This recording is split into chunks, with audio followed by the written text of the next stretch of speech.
काय करणार होतं ते न्यायासाठी आपण बसलो. जर न्यायासाठी कोणी समजा खबरच घ्यायला तयार नाही तर मग मी असं कसं झाला एक वेगळा मेडिकलचं जे आहे ते मला सांग. नमस्कार, मी ऋषिकेश जोगदंडे तुमच्या सर्वांचं पुनश्च एकदा द टाइम्स ऑफ पुसदच्या एका नवीन आणि विशेष अशा भागामध्ये तुमच्या सर्वांचं सहर्ष असं स्वागत करतो.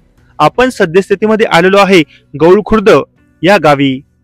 आता येथे बसलेला जो व्यक्ती आहे तो साधा सुद्धा व्यक्ती नसून भारतीय सैन्यामध्ये कार्यरत असणारा व्यक्ती आहे, जो बांगलादेशच्या बॉर्डरवर सध्या ड्युटीसाठी कार्यरत आहे. परंतु ग्रामपंचायत असो किंवा संबंधित जेवढे शासकीय कार्यालय असो, ज्या ठिकाणी हा व्यक्ती दाद मागत आहे त्या ठिकाणाहून यांना पूर्णतः फेटाळले जात आहे.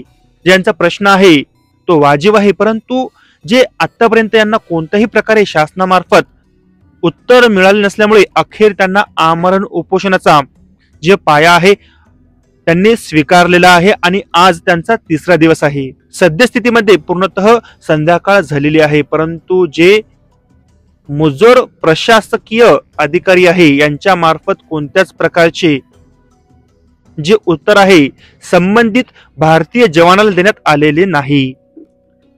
आता या संदर्भात आपले चॅनल या ठिकाणी आलेले आहे. आता त्यांच्याच मार्फत आपण जाणून घेऊ नेमकं त्यांचा प्रश्न काय.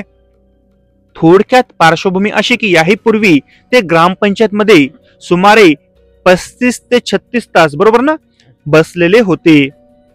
त्यावेळेस फक्त शासनाचे जे नौकर आहेत, जे प्रशासकीय अधिकारी आहेत त्यांच्या मार्फत फक्त आपण एक प्रकारे बोलबच्चन देण्यात आला आणि त्या ठिकाणून त्यांना उठवण्यात आले, परंतु प्रश्न काही निकाली लागलेला नव्हता.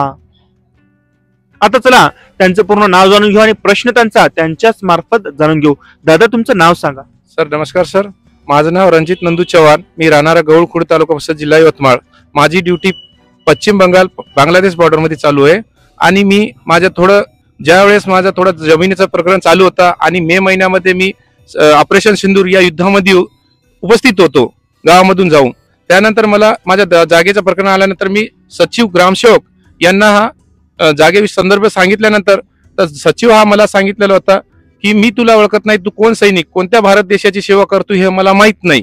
तुला जर तुझ्या जागेची एवढी काळजी असेल तर तू मला इथे येऊन भेट, समोरासमोर आपण पाहू, त्याच्यानंतर पाहू. सर नेमके हे सचिव साहेब यांचं नाव वगैरे माहिती आहे का तुम्हाला? सर नाव संजय दिगंबर हिंगाडे हे सचिव आहे सर, आमच्या गौळ ग्रामपंचायतचे सचिव होते, पण आता तो 1.5 महिना झाले एक सदस्याने त्याची इथून बदली करून वाटी लावलेला आहे सर त्यांना.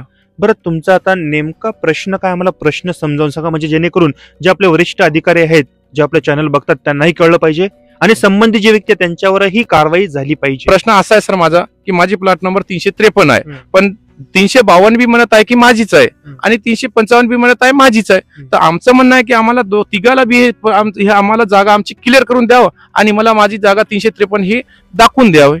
बरं, 353 संदर्भात तुमच्याकडे डॉक्युमेंट आहे का? 300 हो सर आहे, ते 353 चे पूर्ण माझ्याकडे डॉक्युमेंट आहेत.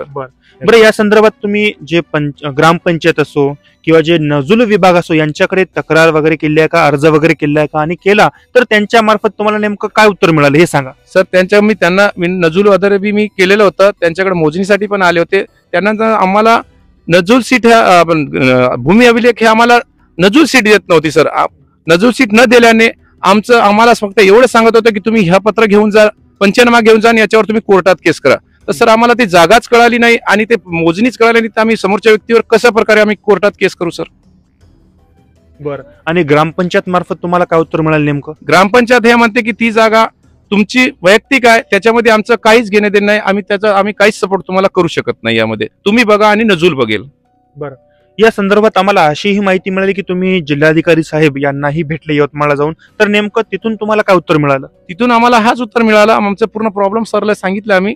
त्याच्यानंतर आम्हाला उत्तर हा मिळाला की ठीक आहे तुम्ही जाऊ शकता आणि आम्ही त्यांना बोलवू शकतो. मग मला एवढं बोलून मला बाहेर त्यांना काढून दिलं आणि यांना नोटीस देऊन त्या दुसऱ्या दिवशी 13 तारखेला यांना संध्याकाळी 4 वाजता यांना हजर राहण्यासाठी सांगितले.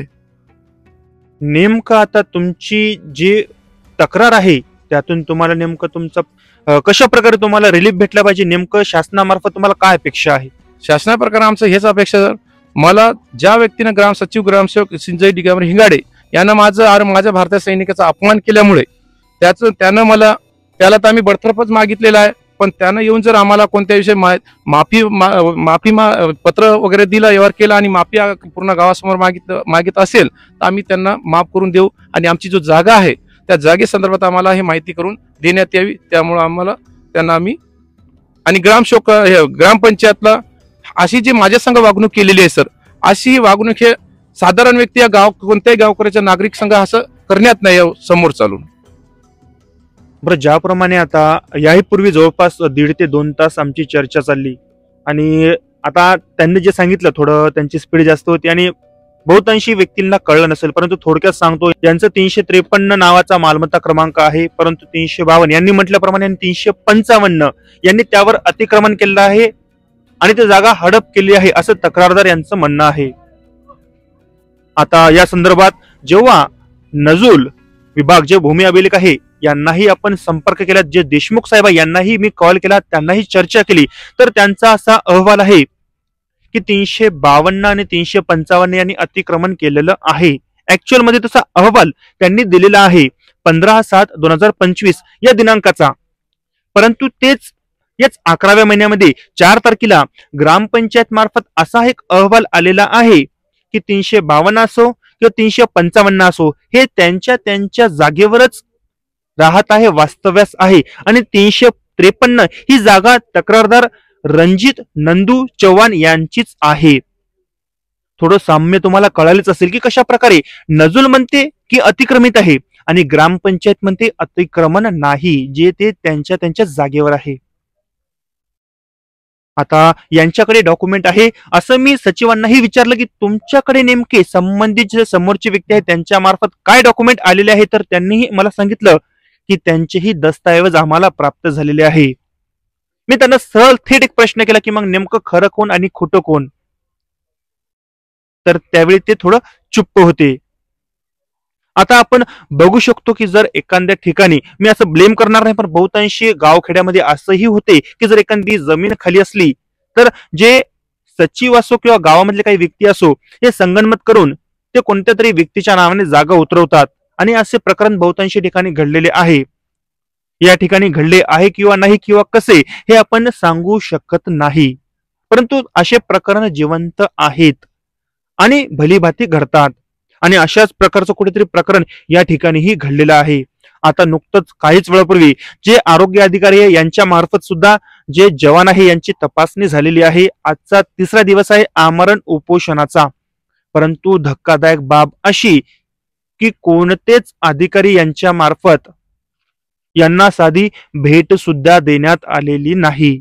आता आपण आपल्या परीने या प्रकरणाचा संपूर्ण छडा हा लावणारच, संबंधित जे व्यक्ती यांनाही बोलणार, कॉलद्वारे असो किंवा प्रत्यक्ष जाऊन असो, आपण त्यांची भूमिका या संदर्भात घेण्याचा प्रयत्न करणार. जर जवान हे खरे असेल तर आपण त्यांच्या बाजूने राहणार आणि जर इतरही व्यक्ती चुकत असेल तर तीही बाजू आपण आपल्या चॅनलच्या माध्यमातून भलीभाती समोर दाखवणार. जे खरं आहे तेच आपण आपल्या चॅनलच्या माध्यमातून आपल्यापर्यंत पोहोचविणार. बघू या प्रकरणासंदर्भात काय होते, जे जवान आहे या ठिकाणी बसून आहे यांना न्याय मिळतो की नाही, किंवा असेच यांना या ठिकाणी बसून राहावे लागते देश सेवा सोडून. म्हणजे एवढे जे प्रशासन आहे ते निकामी झालेले आहे. आता बघू काय होते. बघत राहा द टाइम्स ऑफ पुसद. धन्यवाद.